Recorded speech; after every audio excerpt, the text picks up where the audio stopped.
Doctor साहब, अब इनका कैसन तबीयत बा? ठीक ही बा गंगा जी। अब नारायण साहब के दोनों आंख हमेशा के लिए चल गई।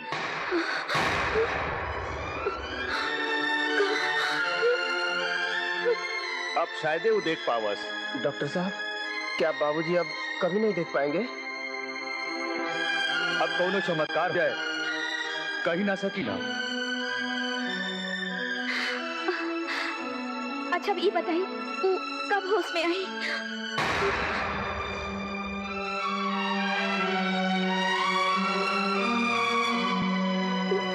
वो कभी ना देख पाई। माई, तू रोई मत,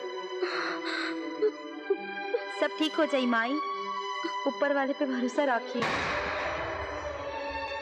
बाकी अब तो अजय संजय तो बाबूजी के काम समझ ही चुकल बाड़न। हाँ माई, फैक्ट्री के इंश्योरेंस के पैसा मिल जाई तो सब ठीक हो जाई।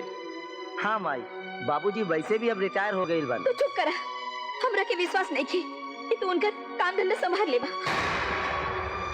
माई, विश्वास करे की पड़ी, एकरी अलावा और कोनो रहा नहीं खे। बाकी जवन करिहा सो रिहा। चला अब सब घर चला।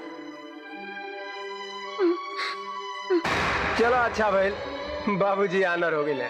अब हमनी के घपला कब हो? चला फैक्ट्री के इंश्योरेंस के ऑफिस। अरे देखिए मिस्टर संजय, आरएन फैक्ट्री में आग कैसे लगी और उसमें आपका कितना नुकसान हुआ, इस बात की तहकीकात हो रही है। वर्मा जी, तहकीकात में कितना समय लग जाए? कुछ कहा नहीं जा सकता मिस्टर संजय। कार्रवाई पूरी होने में साल भर भी लग सकता है, 6 महीने भी लग सकते हैं। सर, उसके पहले कुछ पैसा मिल सकता है का?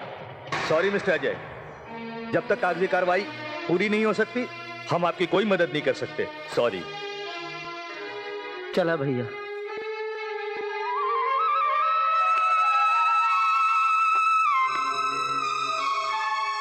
अरे ई का माई, रोआ सब्जी काट रहल बनी? कामिनी मर गई का?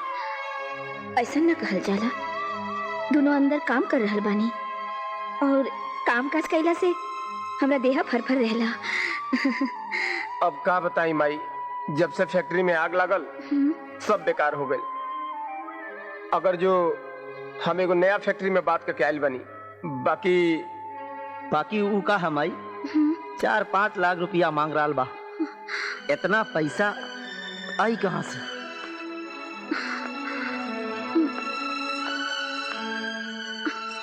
हाँ माई, बाबूजी के तो अब कोनो भरोसा ही नहीं खे। ये का कहली दुल्हन? अम्मा जी, पूरा मत मानी, बाबूजी के कबो दिखाई पड़ी कि ना मालूम नहीं के। माई, बाबूजी के नाम से बैंक में जितना पैसा जमा बा, अगर जो रुआ साइन कर देती तो हमनी के काम हो जाएगी। माई, ई का भाई? अब साइन कैसे करब? अरे माई की तो हाथ में से खून गिरता। अरे काम नहीं कंचन, तालू का कितना बार समझौनी कि माई की उम्र नहीं है काम करे के। कुछ बात समझ में आवला कि ना? हम मना कहीं नहीं, बाकी माई नहीं मन ली तो हम का करी? का बीबी जी, झूठ काहे बोले तारू? का अब नौकर के पगार नहीं हो पाई? तू लोग अपन काम करा, हम कुछ करब। काम हो जाए ना माई। हे भगवान, हमरे पास तो ई लोगन के देवे खातिर कुछ नहीं के सिवाय आशीर्वाद के। माई आज सुबह से घरे से कहाँ गई बाड़ी? अपनी काम खातिर। हाँ संजय, अगर जो पैसा का इंतजाम ना भइल, बेइज्जती हो जाए।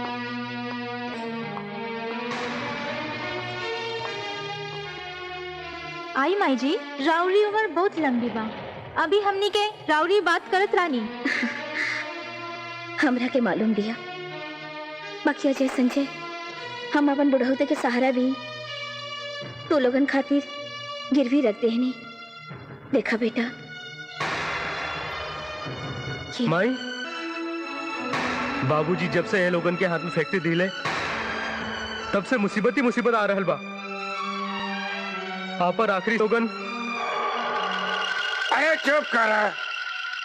तका भइल, माई के गहना फायदा होई ता लौटाई दे। तो होरा के काय चलन होता?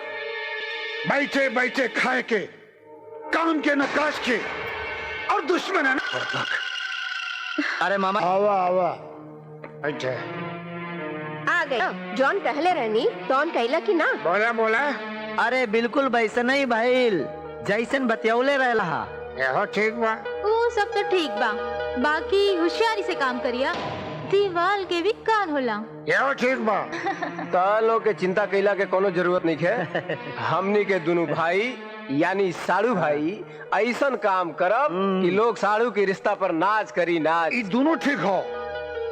ई तो सब ठीक बा, बाकी माई के भी विश्वास में साथे ले ले जा। यहो ठीक बा। अरे तू कर चिंता मत करा। इला कुछ पैसा अपनी खातिर रखला, बाकी के हमार।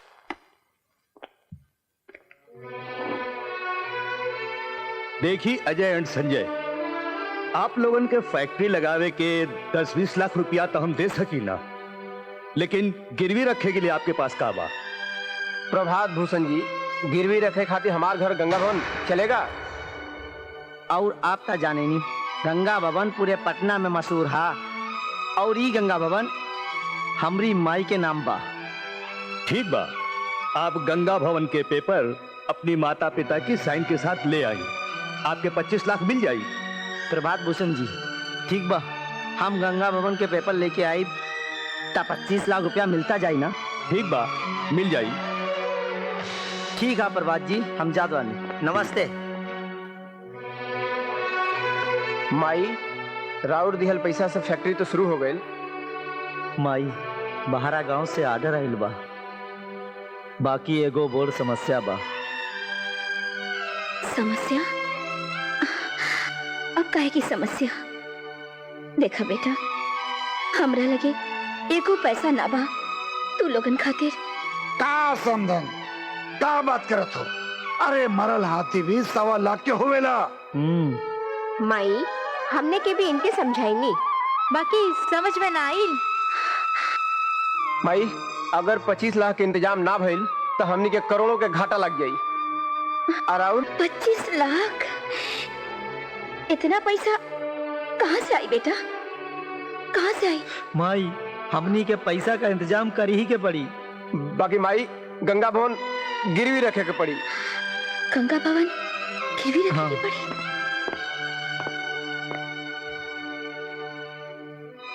तू लोग इका खाता रहा गंगा भवन और गिरवी ना माई। गंगा भवन था रहमान चाचा और बाबूजी के मेहनत से बनल मंदिर हा, एक एक गिरवी ना रखा माई। अरे गंगा भवन गिरवी रखा तानी, बेचत नहीं की माई। जैसे ही पैसा आ जाई हमनी के गंगा भवन छुड़ा ली हल जाई। अरे सेठानी जी, आखिर आदमी घर काहे ला बनावेला कि बुरा वक्त पे काम आवेला। भाई साहब विजय सही कह रहा बिया, गंगा भवन ठीक बिया। तू लोगन के विश्वास पे हम उनकर से साइन करा ले, बाकी बेटा गंगा भवन हमने के घर ना, मान है, सम्मान है, इज्जत है, इके ध्यान रखिया। जानता नहीं हमार बेटा अजय संजय के बाहर गांव से ऑर्डर मिलल है। ये तो बहुत खुशी की बात बा। खूब खूब तरक्की करा तू लोग और बहुत आगे बढ़ जा। बाकी विजय कहाँ बा? ऊना इल का ऊ का करी बाबूजी, घराई में बैठल बाना। बेटा तू लोगन की तरक्की में ओकर तकदीर भी शामिल बिया। सुनी जी, ई पेपर पे साइन कर दिए, का सोचता नहीं कर दिहल जाई। ठीक हो गंगा रानी, तू कहत हूँ तो हम यहू करते। हाँ बाबूजी, उठाओ। संभाला बाबूजी। बाबूजी ई रहल पेपर।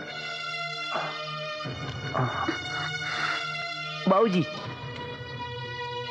और ई पेन बा, साइन कर दें। हाँ यहाँ नहीं बाबूजी, यहाँ करी। हमरा जिंदगी से तो हमरा मरलही पे ये अंधेरा दूर हुई।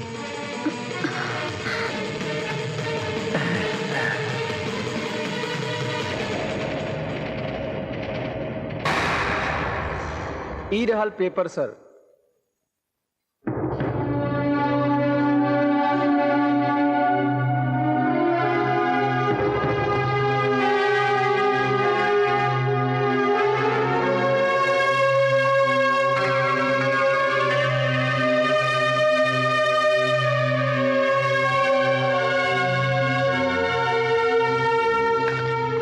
देखा संजय अजय, 6 महीना के अंदर हमार रकम ब्याज के साथ आ जाए के चाहिए, वरना प्रभात भूषण जी, हमके अच्छे तरह से मालूम बा कि 7वें महीना में ई गंगा भवन आपके हो जाई। का हो ठीक बा ना? 6 महीना के अंदर ई रकम ब्याज के साथ वापस नहीं आई तो हर घर द्वार सब हमार हो जाए। सर, अगर जो आपका रकम आपके पास समय से नहीं आया तो आप ये समझिए कि हमारा 50 लाख का गंगा भवन आपका हो जाएगा। अच्छा, प्रणाम। खुश रहा। चलो संजय, अच्छा भाई, आप साड़ू निवास भी बन गए और एएस फैक्ट्री भी चालू हो गई।